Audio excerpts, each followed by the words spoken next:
اے مسلمان عورت بطول بن جا، زہرا بن جا، اور اس عصر سے پنہا ہو جا، چھپ جا، علیحدہ ہو جا، تاکہ تیرے آغوش میں حسین جیسا بچہ پیدا ہو۔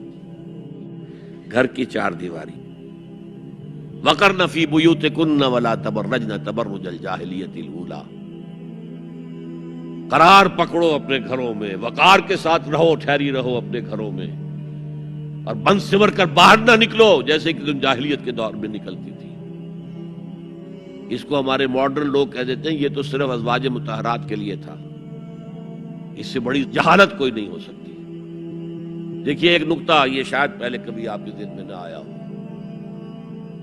ازواج مطہرات سے خاص کیوں خطاب کیا گیا؟ اس کی وجہ ہے مردوں کی ہر حیثیت کے لیے اسوہ ہے محمد صلی اللہ علیہ وسلم۔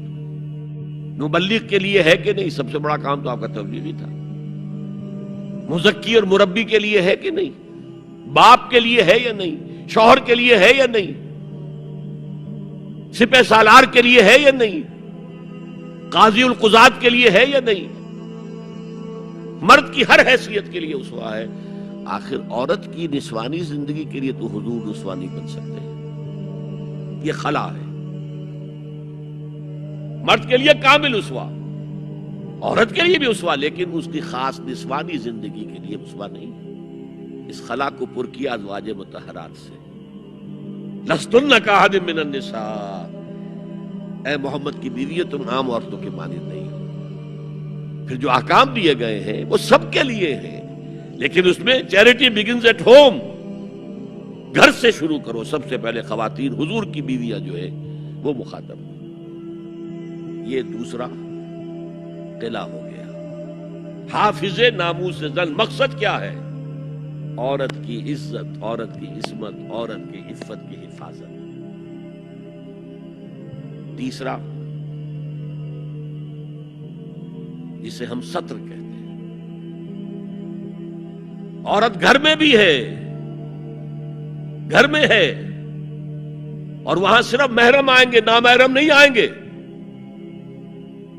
محرموں کی اتنی لمبی لسٹ دی گئی ہے، اللہ نے کس لیے دی ہے؟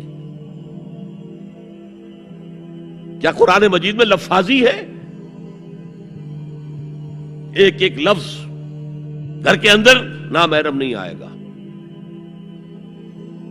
گھر میں اگر وہی ایک بیٹی تھی جو آپ نے اپنے داماد کو دے دی ہے اور کوئی اور بیٹی نہیں ہے تو داماد گھر میں آ سکتا ہے اور نہیں آ سکتا۔ سالی سے اس کا پردہ ہے، دیور سے بھابھی کا پردہ ہے، چچا زاد بھائی بہنوں کا پردہ ہے۔ چچا سے پردہ نہیں ہے، ماموں سے پردہ نہیں ہے، چچا زاد پردہ ہے، ماموں زاد پردہ ہے، خالہ زاد پردہ ہے، پھوپھی زاد پردہ ہے۔ یہ سارے احکام کس لیے دیے گئے؟ گھر کے اندر بھی ستر اور نگاہیں نیچی۔ لباس وہ پہنو جو ڈھیلا ہو، تنگ نہ ہو، ٹائٹ نہ ہو، تو جسم کے نشیب و فراز کو واضح کر رہے ہیں۔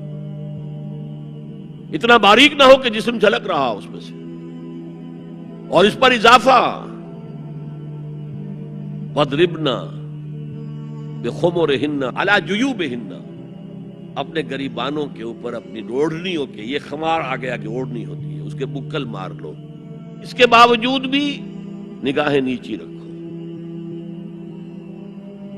باپ کی نگاہ بھی نہ پڑے تمہارے نسوانی حسن پر،